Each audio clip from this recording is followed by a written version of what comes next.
Hey, welcome to the first video of this type where I talk over some artwork. This is not going to be a regular video. Um, I'm kind of swamped in between ASMRs right now.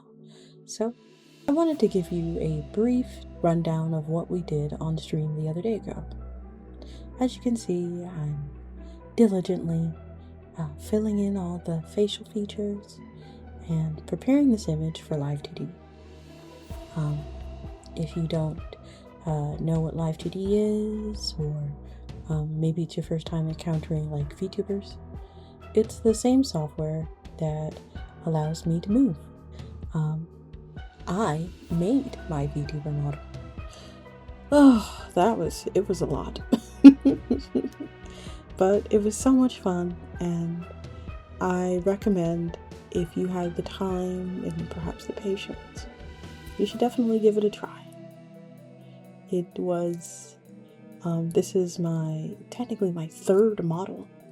It is a lot of understanding of 3D form, which I'm not very good at, as you can tell.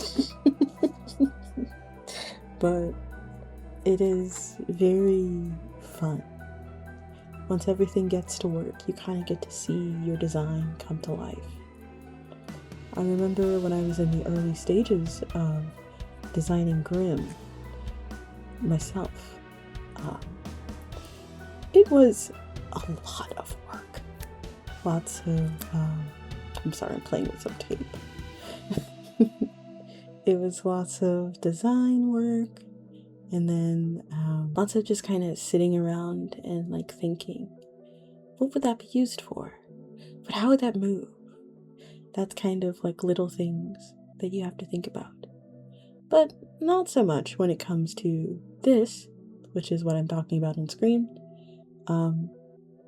This animated illustration. Now, how does that differ from like a live 2D model? Now, this animated illustration is going to be in a fixed pose, meaning that it is not going to be able to move as freely as I do. I don't intend to use it for anything but promotional material and maybe some ASMR videos later. My main goal, though, is to transition out of using just standard illustration for my ASMRs and go into just using animated illustration. I think that's my next steps. What do you think? Also, if you all wanted, I was actually looking for the next ASMR I should do. I think it would be so much fun if you guys helped me pick. So, in the next couple of days, I'll put a poll out there. I also think that the script that I'm writing alongside Doodles for the Queen ASMR is almost done.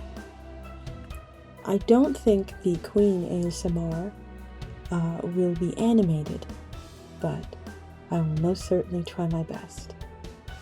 Here, and I'm sure this is probably very important to you guys, here I am erasing the skin away from my facial features. I know, a little grotesque, but it makes sense. Now I'm sure you guys are wondering, why did you save the shadow under the eyebrow? Well, it's because I want to make sure of its placement, because I will probably be adding that back later. I like making sure that everything is nice and clean, and I want to preserve the artwork that Lexi did for me. Okay, aside from the creation portion, which I always find is a little difficult for me. Is it difficult for you too? I always get kind of stuck in the creation portion. I find myself often looking at references and trying to rustle up my visual library, and I think maybe in general I need to do a lot more studies. I miss doing studies, honestly. I really want to be better than where I am, but That's enough humanizing me. I am a vampire after all. So here I am, erasing more and more and more and more and more skin.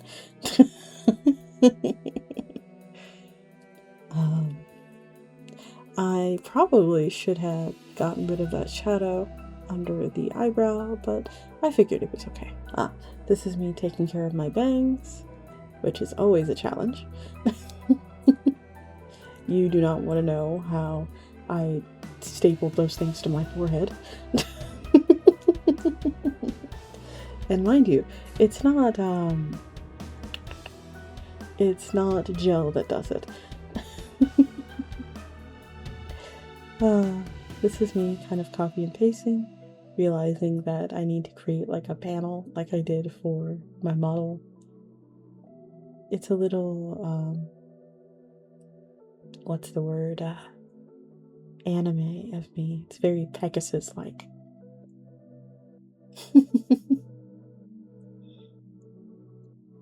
But yeah, I hope you enjoyed this little dive into kind of what I'm thinking about. Wow. Oh, I don't know if you caught that, but I was like wiggling it around with the liquefy tool to see what it would look like when it moved. But yeah, I'll go ahead and let the rest of this video play. But if you wanted to watch the unedited stream, it is up on my channel. Alright, toodles.